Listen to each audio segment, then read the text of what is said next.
राम राम बहन भाइयों माताओं, ज्ञान का निनाटन में आप सबका स्वागत है।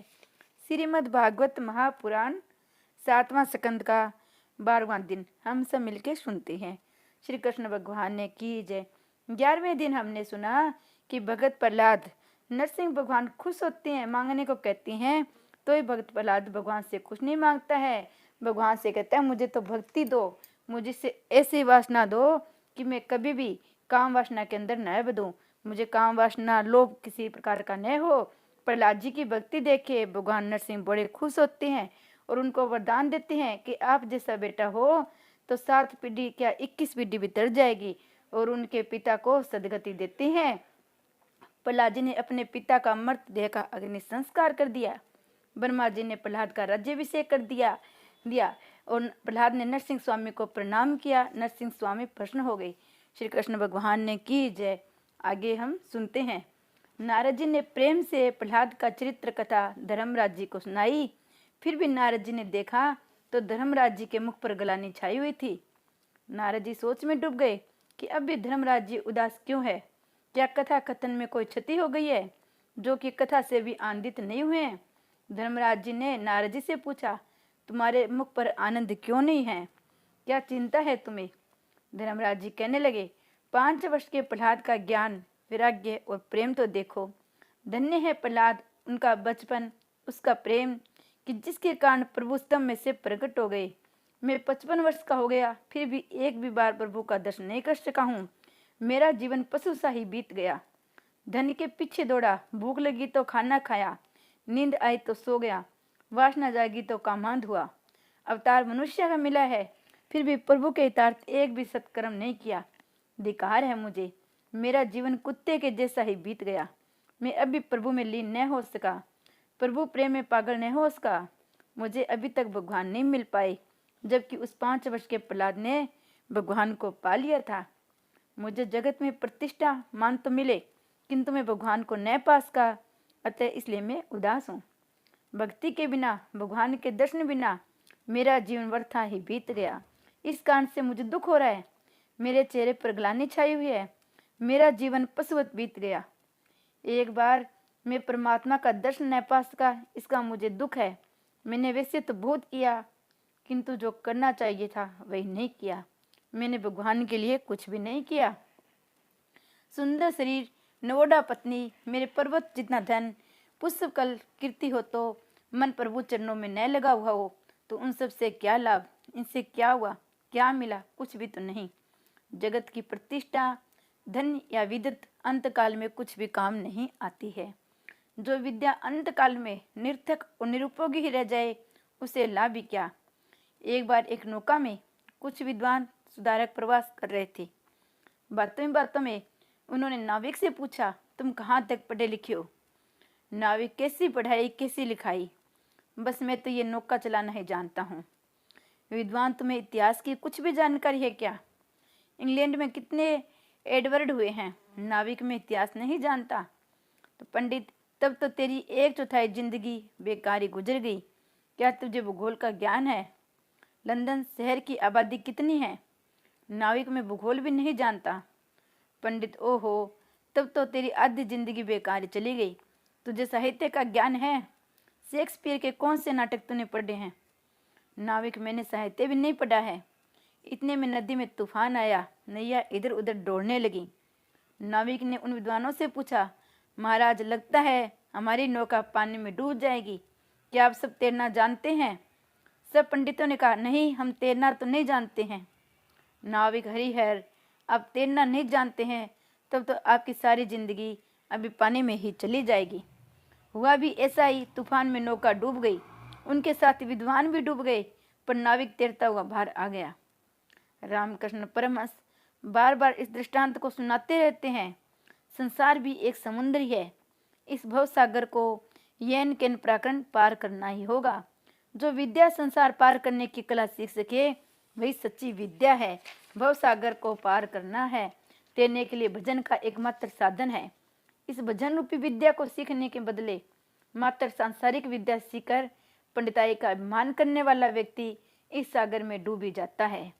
जो विद्या अंतकाल में परमात्मा के दर्शन न करा सके, वह विद्या ही नहीं, संयोग से दोष दर्शन और वियोग से गुण दर्शनी जीवन का संभव है। धर्मराज की राजसभा में स्वयं द्वारकानाथ विराजते थे, फिर भी धर्मराज उनके स्वरूप से अज्ञात थे। ठाकुर जी अपना स्वरूप छिपाते रहते हैं। कृष्ण भगवान कहते हैं, मैं तो माखन चोर हूँ, जिसके मन की मैं चोरी करता हूँ वही मुझे पहचान सकता है। कृष्ण गुप्त ही रहना चाहते हैं, परमात्मा गुप्त ही रहना चाहते हैं। जो जीव प्रकटे, ईश्वर ने भांति भांति के फूल फल आदि न जाने कितनी वस्तुओं का सर्जन किया, फिर भी उन पर कहीं अपना नाम नहीं लिखा। मनुष्य तो मकान आदि से लेकर अंगूठी जैसी छोटी सी वस्तुओं पर अपने शरीर पर भी नाम लिख देता है। अरे भाई, शरीर पर भी नाम क्यों लिखता है तुम? उससे कौन ले जाएगा? मकान पर नाम लिखता है मनहर निवास, पर यह मनहर कितने दिन जीने वाला है? मकान पर नाम ही लिखना है तो राम निवास, कृष्ण भवन लिखो। ये सभी कुछ तो ठाकुर जी का है, फिर भी मानव नाम रूप में फंसा हुआ है। आजकल लोग सेवा भी कमाने के हेतु से ही करते हैं, पुण्य लाभ के लिए नहीं। मंदिर में कोई वस्तु देता है, उस पर पहले अपना नाम लिख देता है। याद रहे कि अति से प्रसिद्धि पुण्य का क्षय ही करता है। कृष्ण पांडवों के बीच में ही रहते थे, फिर भी उन्हें कोई पहचाना नहीं थी, और वे पहचाने भी कैसे जा सकते थे? युधिष्ठिर के राजसूय के भोजन संसार भर में झूठी पत्रावलियां उठाने जैसा काम वे करते थे। गीता का एक श्री कृष्ण का यही तो दिव्य कर्म योग है। उन्होंने अपनी वाणी अपने जीवन में कार्यान्वित भी की। प्रभु ने धर्मराज जी से कहा था, महाराज, अपने यज्ञ में थोड़ी सी सेवा करने का मुझे भी अवसर दीजिए, मैं जूठन साफ करता रहूंगा। कृष्ण ऐसा काम करते थे, अतः धर्मराज ने मान लिया था कि वे मामा के पुत्र है, अतः वे काम करते हैं। ईश्वर से वे ऐसा अनुभव नहीं करते हैं कि वे ईश्वर है। यदि ईश्वर ऐसा करे तो उनका ईश्वर तो ही नष्ट हो जाएगा। धर्मराज इस बात को भूल गए कि स्वयं श्री कृष्ण ही उनके साथ बात कर रहे हैं, अतः वे कहते हैं, भगवान के दर्शन अभी तक नहीं हो पाए हैं। नारद जी धर्मराज जी से कहते हैं, वे बड़े बड़े मुनि आपके घर आए हुए हैं, उन्होंने दक्षिणा का लोभ नहीं है। ये दुर्व्यसा और जमदगिन निष्प्रश है।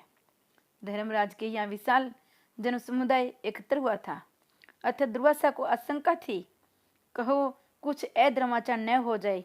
ऐसी आशंका के कारण वे भोजन तक नहीं करते थे।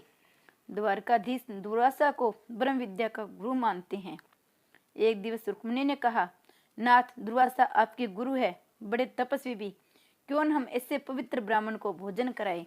कृष्ण ये दूर रहे, वही ठीक है, घर पर आएंगे तो गड़बड़ करेंगे। रुक्मिणी ने अति आग्रह किया तो कृष्ण रुक्मिणी दुर्वासा को आमंत्रण देने के लिए पिंडारक तीर्थ आए। दुर्वासा ने कहा, भोजन की बात जानने दीजिए, मेरे आशीर्वाद है आपको, मैं क्रोधी हूँ, कहीं क्रोधवश कुछ श्राप न दे दूं। किंतु कृष्ण रुक्मिणी ने अति आग्रह के कारण दुर्वासा को आने के लिए तैयार किए। रथ में बैठे दुर्वासा ने उनकी परीक्षा करने का विचार किया और कृष्ण से कहा, मैं ब्राह्मण हूँ और तुम हो क्षत्रिय, क्या ये योग्य है कि हम एक ही आसन पर बैठे? अतः इन बेलों को हटाकर तुम स्वयं रथ को खींचो तो मैं जाऊं। कृष्ण और रुक्मिणी रथ खींचने लगे।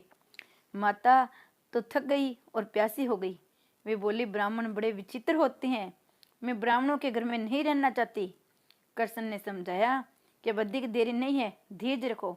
तो रुक्मिणी ने कहा, मैं धीरज नहीं रख सकती, मैं इस प्रदेश में नहीं रहूंगी। कृष्ण, नहीं नहीं, इस प्रदेश को कभी न छोड़ना, इस गुजरात में हमेशा वास करना।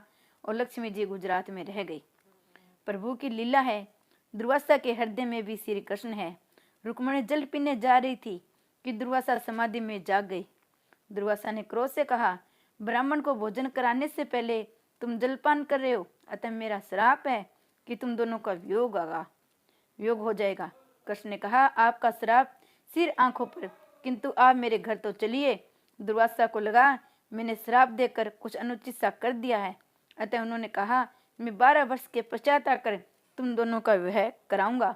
नारद जी धर्मराज जी से कहने लगे, ये ऋषि तुम्हारे यहाँ कुछ खाने या लेने के लिए नहीं आए हैं, ये तो पर ब्रह्मा परमात्मा के दर्शन करने के लिए आए हैं। चिंतन करने पर भी उनके ध्यान में परमात्मा का स्वरूप आ न सका, अतः वे उनका दर्शन करने के हेतु तुम्हारे यज्ञ में आए हैं। इन्हें तो दर्शन का लोभ है। राजन, तुम तो प्रहलाद से अधिक भाग्यशाली हो। परमात्मा तुम्हारे रिश्तेदार होकर तुम्हारे घर में रहते हैं। हमारे घर में भी भगवान है, किंतु नारद जी जैसे संत द्वारा दृष्टि मिलने पर ही उनका दर्शन हो सकता है। श्री कृष्ण भगवान की जय। जय धर्मराज जी की जय।